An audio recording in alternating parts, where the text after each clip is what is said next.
Nek wis jatahmu ngono kuwi ya wis tugasmu penting kok lakoni. Lakoni ngono tok lho. Lakoni wis ora usah ngangen-ngangen barang-barang. Sugih melarat wis ora usah diangen-angen. Nek kok uang-angen wis takono Mas Irfai iki, Mas Fauzi.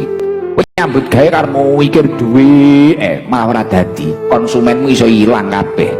Karena bencetuk konsumen, ekspektasimu kudu bati, padahal wong nyambut gawe kuwi ora mesti bati. Lho tenanan kuwi, senajan aku untuk pengusaha tapi ngono kuwi. Jelas, ha to? Apa wong dodolan iki mesti bati? Apa wong dodolan pentol sempol iki barno masamu mesti laris, mesti payu? Jajal tibakno kadung mau angkat masak akeh udane deres. Ya iya eneke cah gendaan ning pinggir. Gak pecah gendaan masamu sangu, wong kuwi mek gendaan tok. Lah, iya ora? Ora payu to? Lah iya.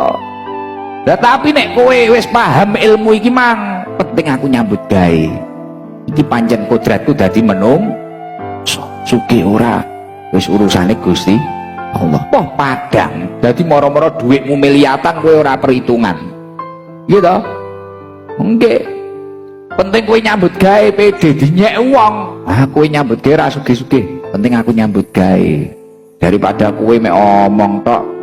Ah, akhirnya malah ora manfaat uripe. Lah ngono kuwi. Nek wis jatahmu ngono kuwi ya wis tugasmu penting kok lakoni. Lakoni ngono tok lho. Lakoni wis ora usah ngangen-ngangen barang-barang. Sugih melarat wis ora usah diangen-angen. Nek kok uang-angen wis takono Mas Irfai iki, Mas Fauzi. Kowe nyambut gawe karo mau iki